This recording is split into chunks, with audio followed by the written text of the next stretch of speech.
That was the Silvertown Chord Orchestra, featuring the Silver Mass Tenor. Coming up, we have the Impana Troubadours and the A&P Gypsies. The young woman in the sitting room isn't listening. Instead, she's picking at a plate of cold chicken, looking at a family photograph which holds pride of place on the side table. In fact, it's pretty much the only thing on the table that isn't a map, a note card, or a marked-up history book. The young lady's name is Scheherazade Keating. Her friends and family call her Sadie. Ah, there you are. What on earth are you up to? Not much, Aunt Evelyn. I can see that. Is this how you want to spend your birthday, Sadie? Really? With a plate of cold chicken and the radio on? Would you prefer me to spend my 18th birthday in a speakeasy? I could certainly think of worse ways to celebrate, my dearest. As a matter of fact. Claps. Bigglesworth, some champagne. Please leave poor Bigglesworth alone. I'm having my valedictory address in a few hours. I can't show up reeking of illegal rot gut. I'll have you know that I don't hold with rot gut of any kind. If one is to break the law, dear Sadie, one breaks it only with the best of spirits available. Darling, you're the light of my life, and I love you, but you're a bit of a pill.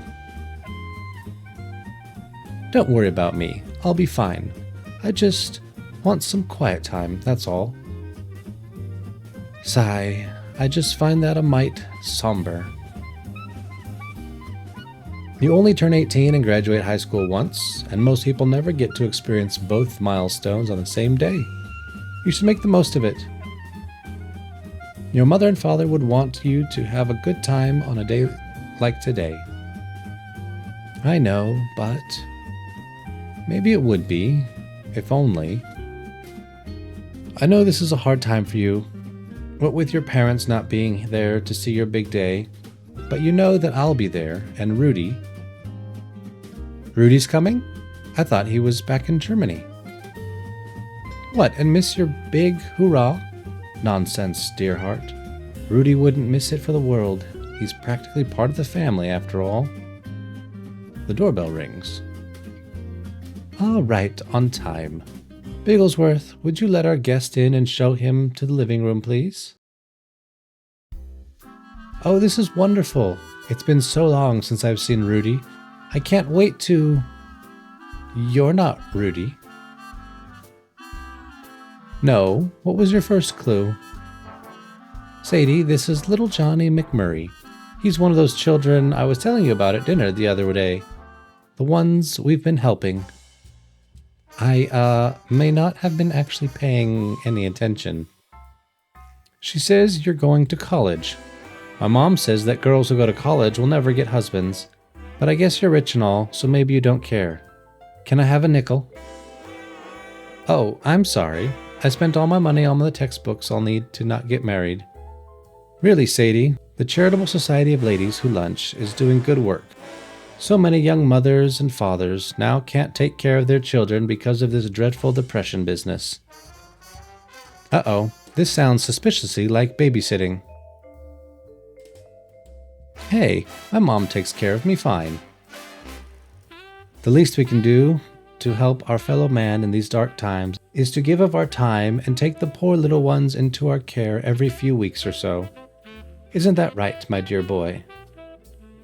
Does that mean I don't have to help with the decorations? Tish-tosh, that's just good exercise. Huh? Wait, what are you doing? Since you're determined to waste your birthday snacking on lukewarm fowl, I'm taking Johnny to the auditorium. I promised the Parent-Teachers Association we'd help set up for your ceremony, and I could use a youthful pair of hands. While Evelyn talks, Johnny races out of the sitting room and off to somewhere else in the apartment. Sadie tries very hard to smother a sense of dread. You don't mind, do you, Sadie?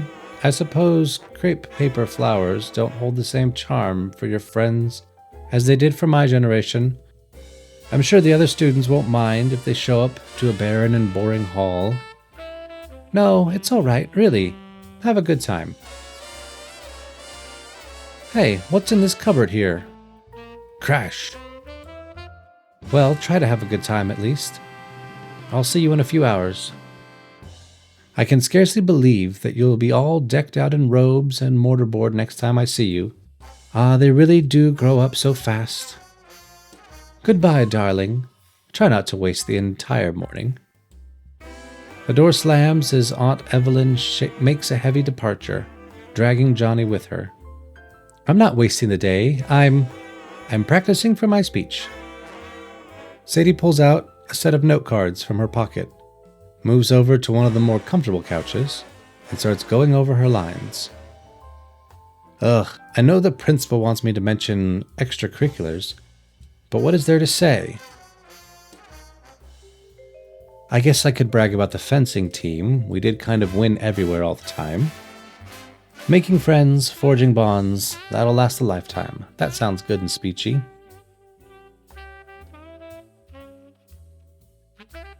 Okay. My fellow students, 4 years ago, we stood in wonder, watching a road of academic achievement stretching before us. Oh dear, this is what I get for staying up all night, dithering. 7 years ago. Her head bows, she trails off, and drifts into an uneasy sleep. Excuse me, pardon me, this is ridiculous. You can't just throw someone into a game, even one as impeccably designed as Scheherazade, without any tutorials. Good thing I was here to follow the proper procedures. Smooths back his hair with a comb. My name is Phileas Carter, attorney at law and executor of the Keating estate. I do apologize for this intrusion, but I wanted to be sure that you received a proper introduction to Scheherazade gameplay. Whenever you see a tutorial screen like so, it means I'm offering you helpful tips about the game, free of charge. It is optional, though. Would you like to turn on the tutorials? Excellent. I'm delighted to be of service.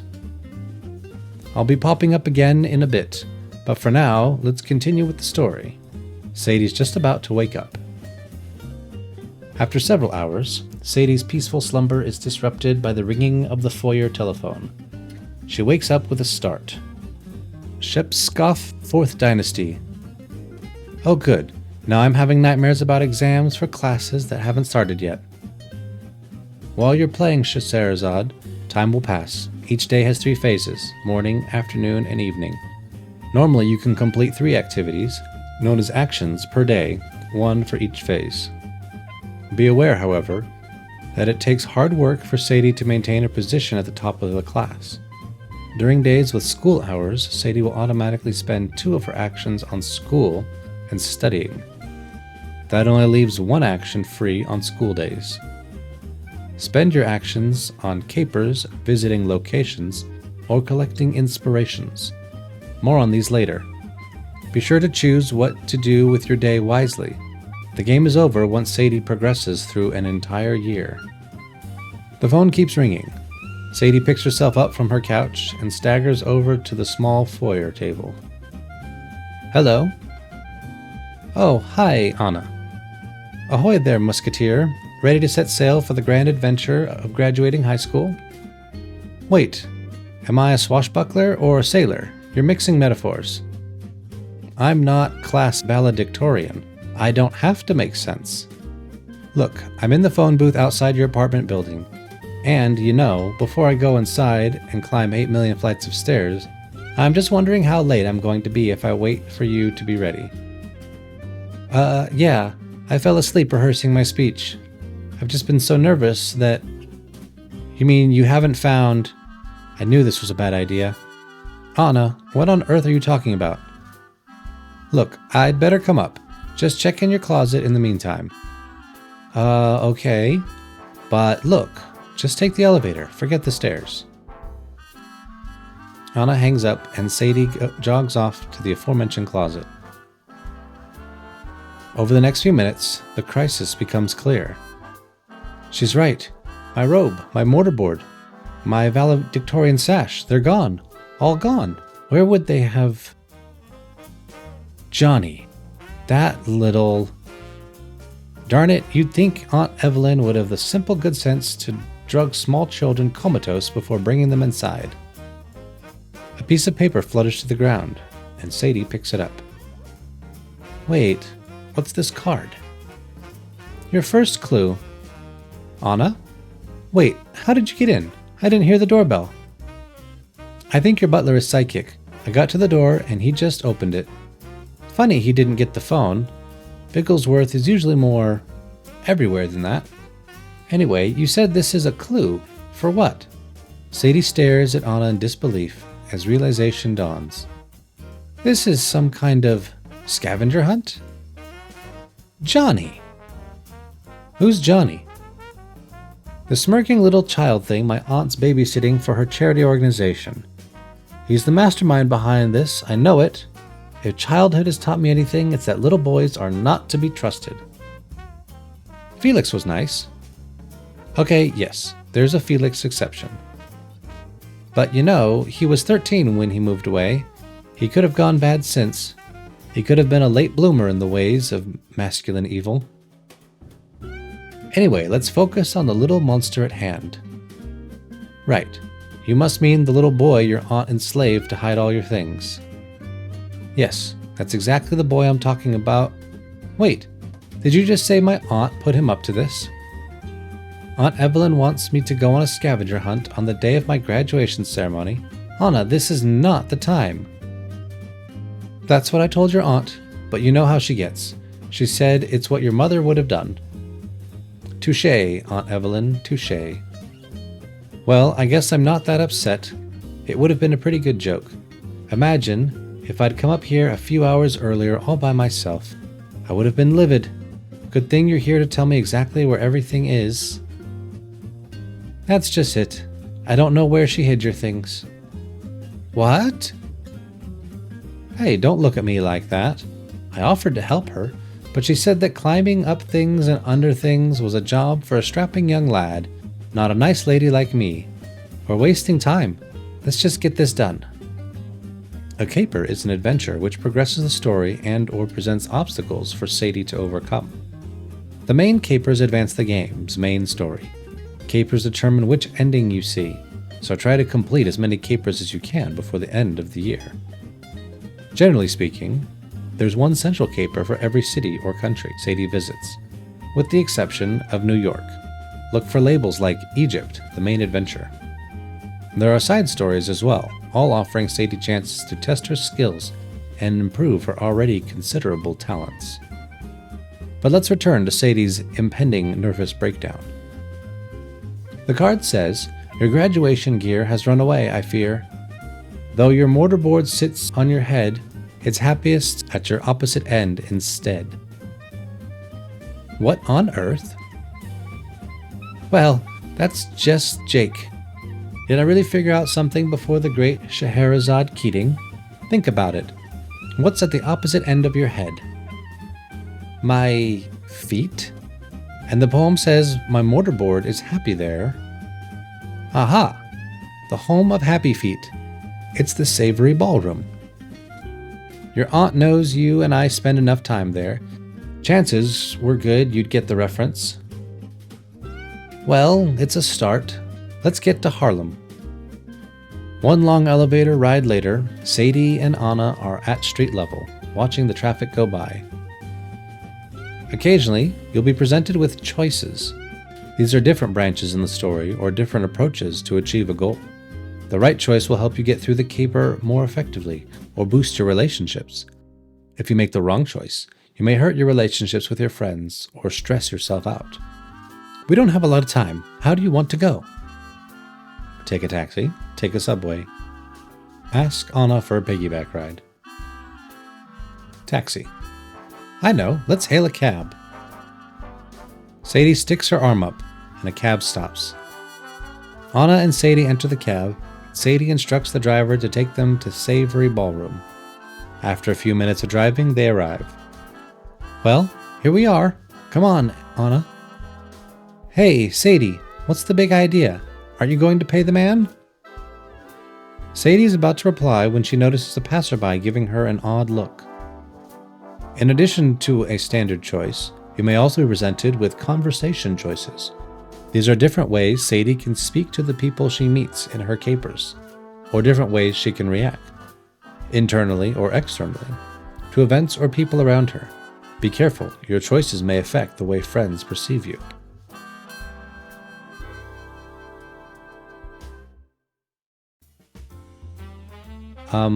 Anna? Could you possibly cover this one? I didn't realize that was this is one of those games where the options aren't exactly clear. I'm pretty sure all I have in my purse are note cards and a self-defense brick. Sadie, I love you to pieces, but you're a very strange girl. Anna pays the driver and closes the cab door. The taxi driver leaves. Thanks, Anna. The man on the sidewalk frowns and walks away. Who is that old wheat? Why does he have the right to judge me? Now that you're all taken care of, let's look for your mortarboard. Sadie and Anna go inside the ballroom. Anna looks around in amazement at the press of dancing bodies. So crowded. How are we supposed to find a hat in all of this? This is going to be harder than finding the one Apulaean painted vase in a Sicilian museum. Okay, I'm going to pretend you just said something normal. Seriously, don't get discouraged. Just focus on what you're good at, and you'll find your mortarboard lickety-split. Anna.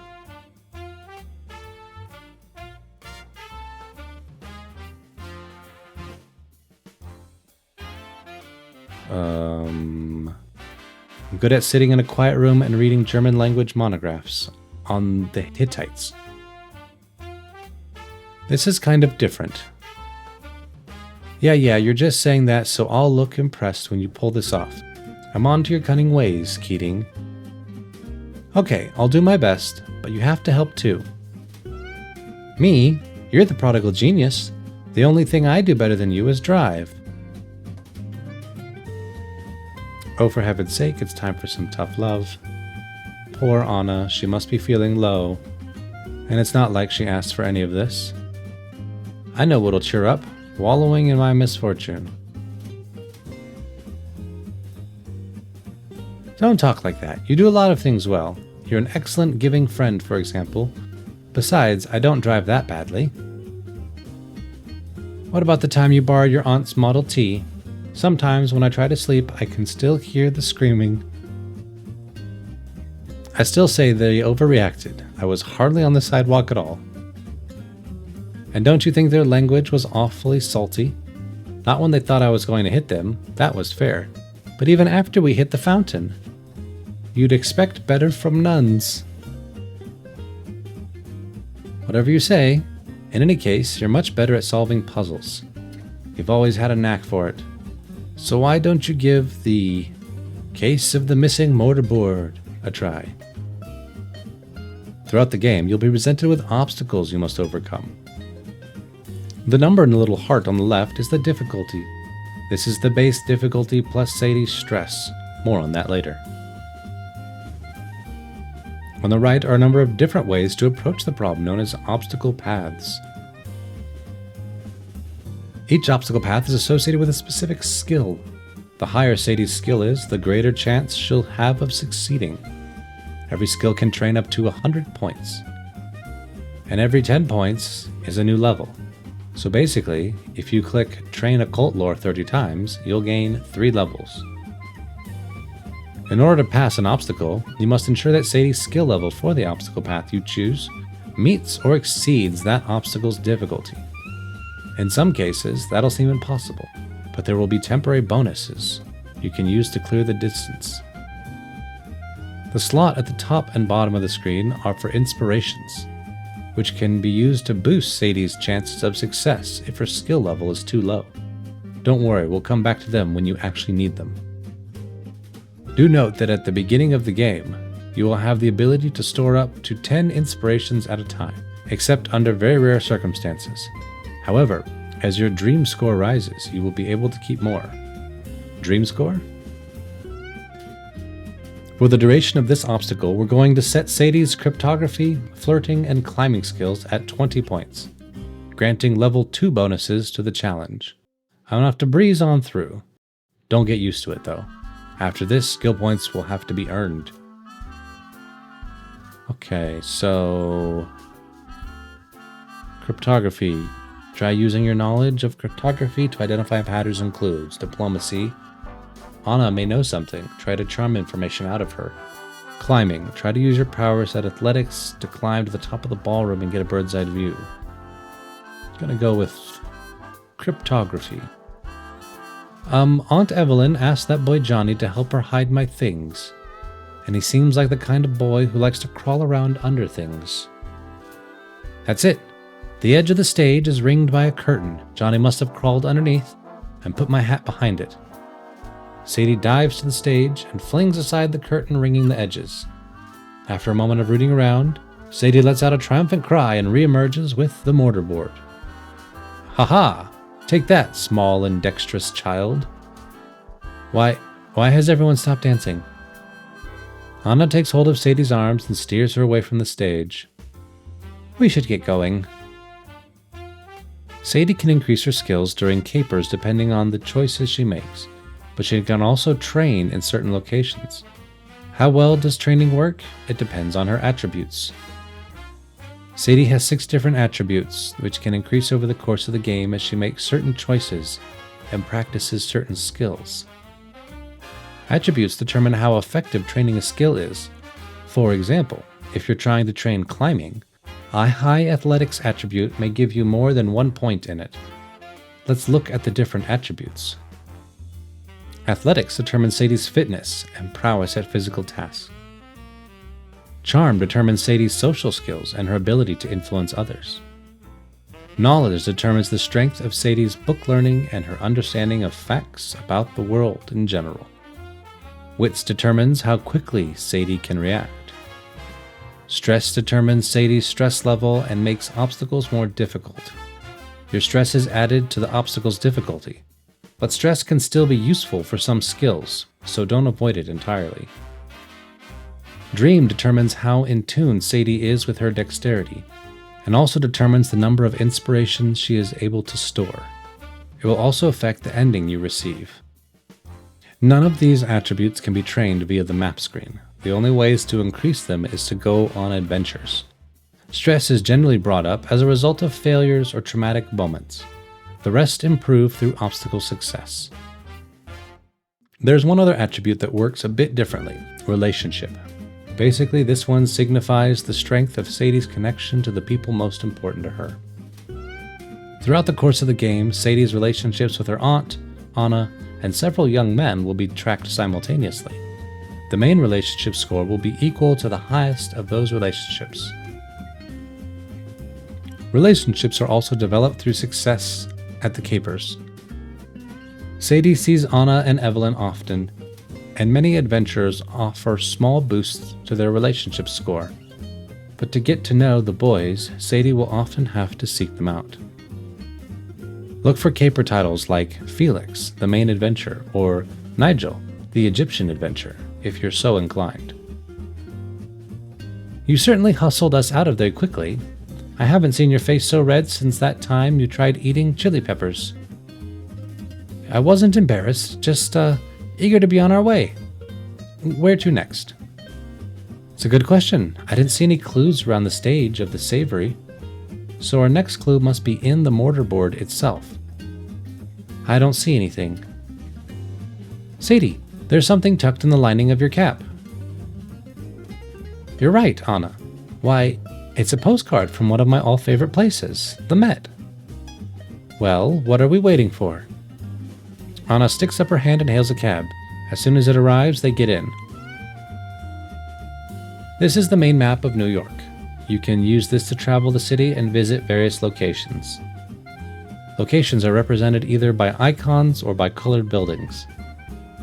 Clicking on a location will bring up a submenu showing all the different actions available for that location. From this menu, you'll be able to use an action to enter capers, collect inspirations, or train your skills or abilities. In addition to gallivanting around New York, Sadie also gets into scrapes all over the world. She'll travel to other exotic locales at set times throughout the year. Sadie must complete any capers in exotic locales before she returns to New York, or she'll lose the opportunity to do them. Right now, Sadie needs to go to the museum. We mouse over Central Park and see that the caper continues there.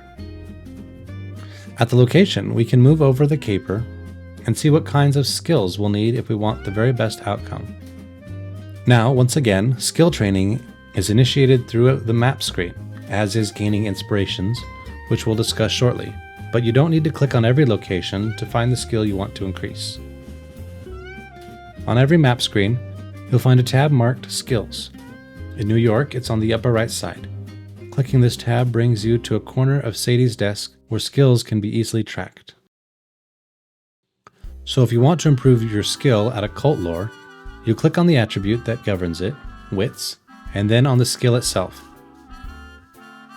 On the right side of the screen, you'll then see, written in yellow, the available actions that pertain to that skill. There will usually be one that allows you to increase the skill and another that allows you to draw an inspiration from it. Simply click on the name of the action you want. You'll be taken directly to the proper location on the map. From there, just click on the picture of Sadie and she'll do the rest.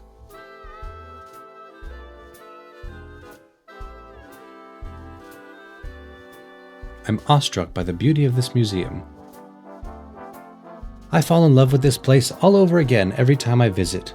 Aunt Evelyn wouldn't actually hide my graduation gear in one of the exhibits, would she? Your aunt might not, but I think the boy that's helping her would. That look of horror is absolutely priceless. Stop, you're terrible. But I suppose there's only one way to find out. They enter the museum. Oh, this is almost too easy. Why, what are you? Oh, an exhibit on great adventures of the 20th century. That seems a bit modern. And a bit right up my alley. Just being near the belongings of so many great adventurers is inspiring. Not all of the obstacles you'll encounter during Scheherazade are as easy as the one you overcame in the Savory Ballroom. In fact, the difficulty level of many obstacles will be much higher than your skill level. So what to do when faced with a particularly brain-busting challenge? Get inspired, of course. Inspirations are collectible cards that Sadie gains by actions available at locations. Each inspiration is associated with a given skill or attribute and has a numerical value. Better inspirations are generally awarded when Sadie has higher skill levels, but there are many random factors that affect the quality of the inspiration. Once earned, an inspiration can be spent on an obstacle path to ensure Sadie overcomes an obstacle successfully. Sadie's skill level can be combined with the inspiration value for that obstacle path. If the skill and inspiration values added together are equal to or higher than the obstacle difficulty, she wins. Each inspiration is unique and carries different bonuses, and many of those bonuses aren't directly related to the original skill, so you'll need to read them carefully to determine how to best use them. You should also keep in mind that Sadie has a finite number of slots for storing inspirations. A high dream attribute will allow you to store more, so you may wish to focus on this attribute first. I'm sure Auntie would have told Johnny to hide the next piece of my graduation ensemble somewhere near the adventure exhibit. The only problem is the sheer scale of the display. Which section is hiding my next garment? Is there anyone on exhibit that strikes your fancy?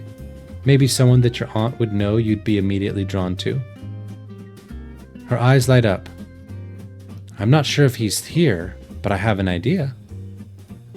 Sadie, wait! You're walking really fast. What are you? Anna almost bumps into Sadie as she stops dead in front of an exhibit covered with navigational charts, photos, and model biplanes. Charles Augustus Lindbergh, the American aviator who made the first solo non-stop flight across the Atlantic. Lindbergh? Who on earth? Wait a minute, I recognize this man. You keep a framed picture of him. Next to my bed, yes, Anna. I've never told you this before, but I may carry the tiniest torch for him. Just a smidge. I mean, he's totally unobtainable, but such an amazing man, and so dreamy. I see. Okay. I suppose pilots are interesting, no matter what they look like. Sadie has a dream and a destiny, and it's up to you to decide exactly what that is. The destiny is the overarching goal of the game.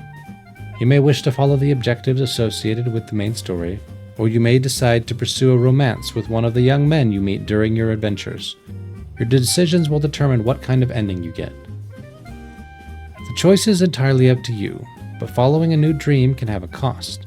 If Sadie abandons one dream for another, her dream stat will return to 0, and she'll have to build it up again. To see the best game endings, Sadie must complete all the capers in the main story, and those of any love interests, by the end of the year. This can be difficult to do, so be sure to collect good inspirations. Now, where would that brat hide a conspicuously black garment? Be careful, Sadie. Those guards are giving us the eye.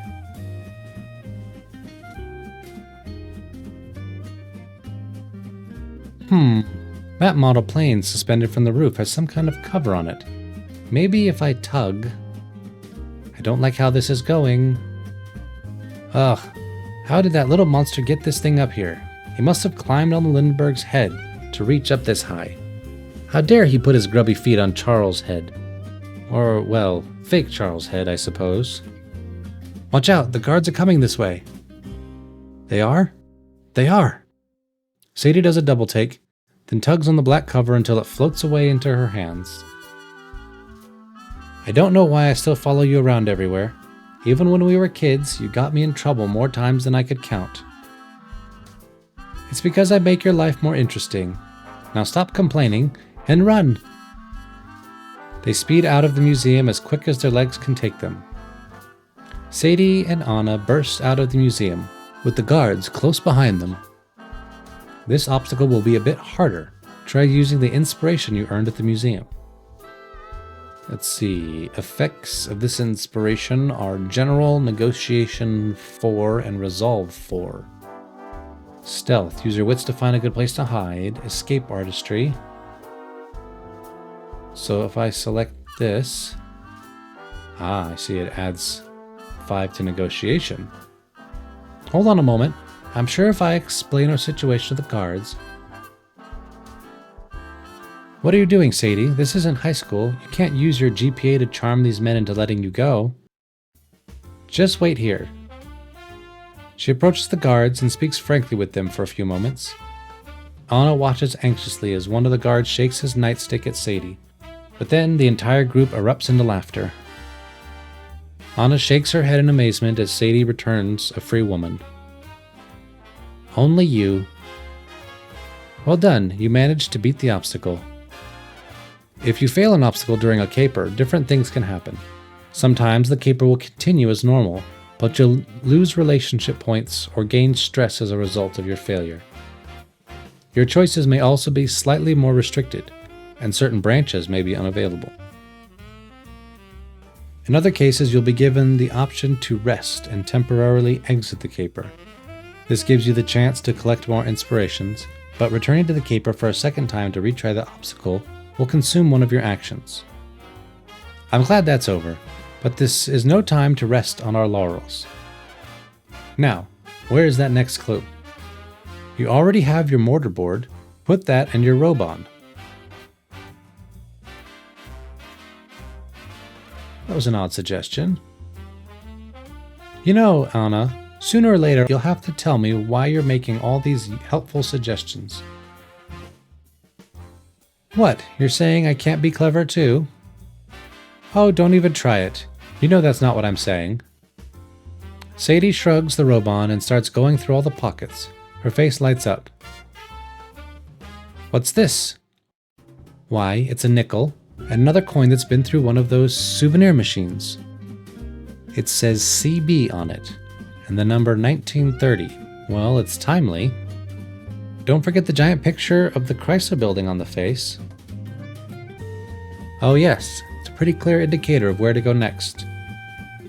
Shortly after, at an observation deck on the Chrysler Building. It's so beautiful up here. Look, there's Central Park and the Statue of Liberty. I should have come to the observation deck much earlier. This is the best. What would I ever do without loved ones like you and Auntie? Make it to your graduation ceremony on time, for one. Don't remind me. Hey, can I ask you something speech-related? Your speech is fine, Sadie. It was fine 5 drafts ago. I'm sure it's better now. Focus. No, seriously. When I'm up there bathering about what we've learned, should I talk about, the things they taught us in class, or about everything else? I mostly learned how to nap with my eyes open. I don't think I'm the person you should be asking. Yeah. Sadie, seriously, clothes first, last minute rewrite second. Okay. I wonder where Aunt Evelyn and Johnny hid the last piece of my ensemble. Say, there's one of those coin machines over there, right by these maps. Look at this map of the observation deck. I think that's a little picture of me. Johnny drew on the Chrysler Building. Don't faint, Anna. It's just a sticker. She peels it off. In any case, let's figure out where Auntie was trying to lead us. There's the east side of the deck, so if we walk around here... That telescope! My valedictory sash is on it. Sadie rushes over and spins around with the sash gleefully. I don't think I've ever seen someone so happy to find a slip of fabric.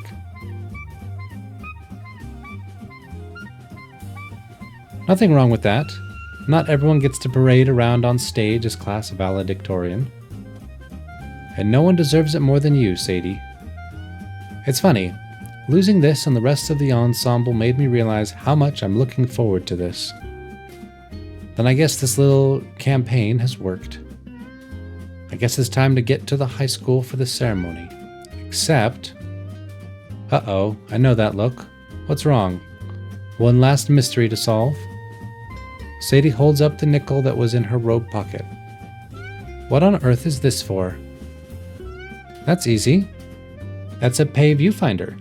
You can look all over the city for a nickel. I might as well ride this thing out to the end. And the view's blocked. Sadie reaches around to the other side of the viewfinder and attaches a small note card. Johnny seems to have stuck it on with used gum, sadly enough.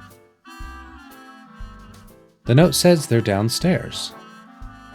Sadie leaves the telescope, does a quick check of the others on the deck to see if any more cards were left, and then starts walking toward the elevator. So, what's your plan?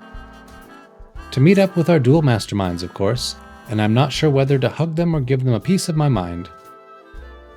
Sadie and Anna burst out of the entrance of the Chrysler Building and run up to Aunt Evelyn.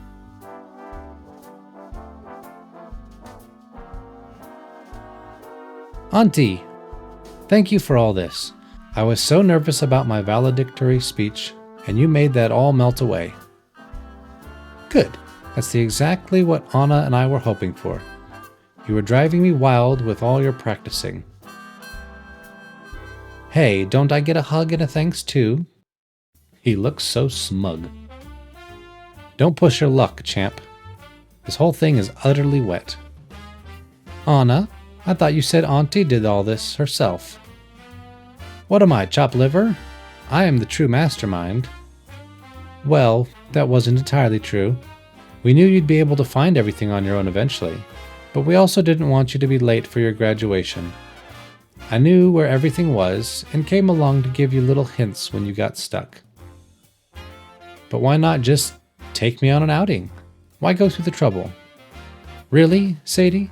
Would you have gone unless there was a mystery to solve?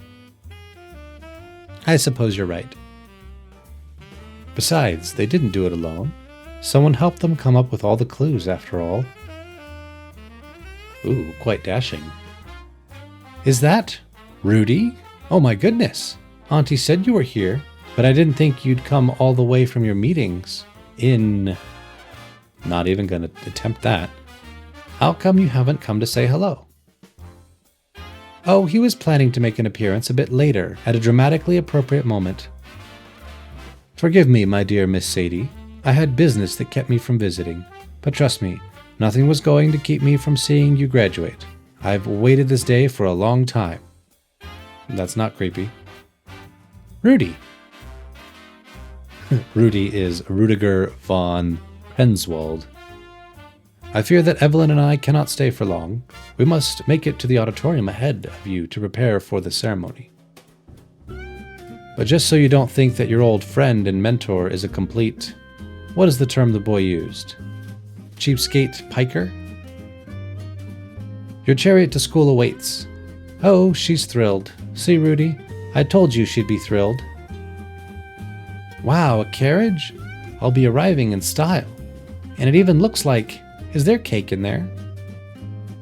Only the best for our Sadie, but we're skirting dangerously close to the edge on time. We should get going. Sadie hugs her friends with a tear in her eye. Thank you, both of you. And Rudy? Of course. I scarcely know what to say. Say nothing, just get in the carriage. I should go with them, just in case, they need help with the whole cake thing. Wouldn't want to let a lady force herself to eat when she's not hungry. Oh, come on, you little rascal.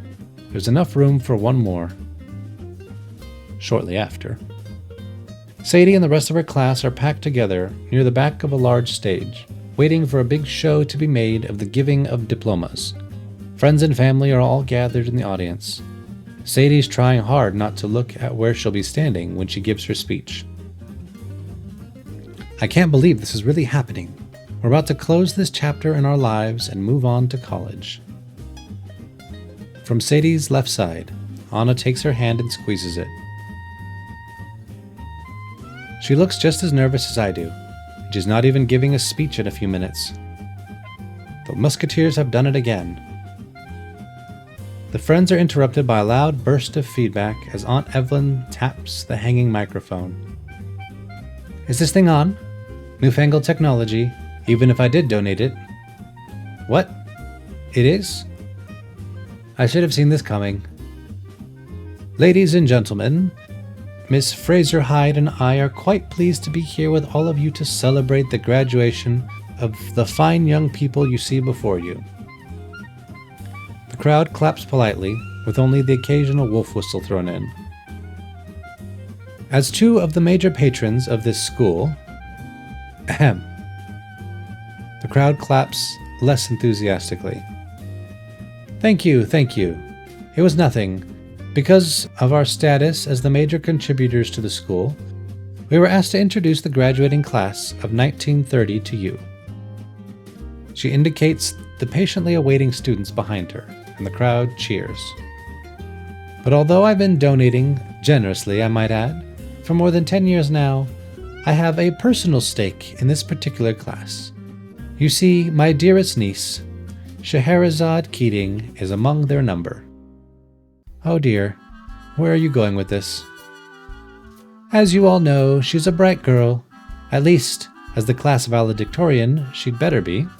Or what does that say about everyone else? A spatter of confused tittering from the crowd. Just a joke, of course.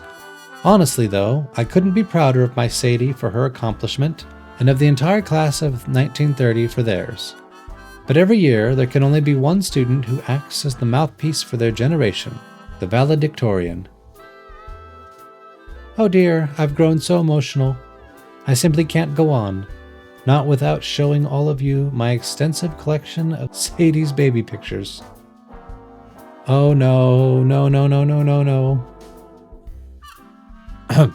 Thank you, Evelyn. What a beautiful introduction. Surely your words will live on through the ages.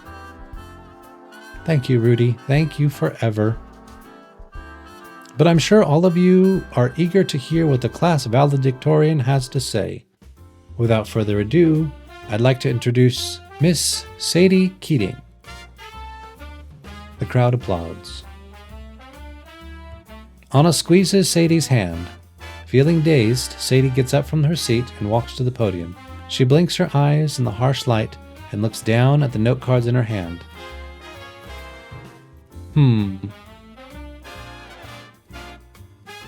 This really isn't about the crowd, is it? It's about my classmates and being a voice for them. I know them well. I've struggled through school with them for 4 years. I had a speech prepared for today, but you know what? I don't need it. A murmur ripples through the auditorium, and Sadie can feel her classmates' eyes boring curiously into her back. I am the class valedictorian. I got here today through hard work, studying, and more studying, and by putting school first above all else. From the beginning, we're taught to work hard and study, to be responsible. You may not know this, but today is my birthday, and I was set on spending the entire day indoors, practicing my prepared speech until I had every word down pat, because that, after all, was the proper and responsible thing to do. But then my best friend showed up, Anna, and she, my aunt, and my mentor, and, one cake-loving kid, were determined to help me spend my last day of high school and my first day of adulthood enjoying myself, not consuming myself with too much work and worry. I will always be grateful to the 4 of them for teaching me my last life lesson before graduating high school. Hard work is important, and it always will be. It's part of accomplishing our dreams. At the same time, however, you have to take the time to be with your friends and family, to laugh, enjoy life, and learn lessons that don't come out of a book. So, get out there and work hard. Get out there and study. But most importantly of all, get out there and have fun, because there's more to life than hard work. As valedictorian, that's really the only thing I have to say to my classmates, and I'd like to congratulate the class of 1930 on its astounding achievement. Sadie walks back to her seat and sits down in silence. With tears in her eyes, Anna gives her a hug. The students around them erupt into applause. Thank you, Sadie, for that inspiring and slightly difficult to hear speech. Now we're going to begin reading the names. Great job, Sadie. Thanks, but I couldn't have done it without you. Sadie applauds and cheers as the names of her classmates are read, adding some extra oomph Anna's walk across the stage. Finally, the entire class is sitting back in their seats with their diplomas. May I present to you the class of 1930. The crowd cheers. We're all done with high school. What's next, class valedictorian? Next, we're tackling college, of course. But first, Sadie moves the tassel of her mortarboard to the opposite side, then immediately takes her hat off and holds it in one hand. You ready? Oh, you know I am. The 2 friends, along with the entire graduating class, throw their mortarboards in the air. One last interjection. You have one major choice left to make before Sadie's story begins in earnest. How hard would you like the game to be? Well, this has been a lot of fun. I think that's where we'll leave it for now. I'm not usually into these kind of games, but this actually seems quite interesting. So I might consider going on a little bit further in the story. Just kind of see a little more how this kind of mystery, role-playing, visual novel pans out. But that'll be all for right now. So until next time, stay safe, happy gaming, and I will catch you all on the flip side.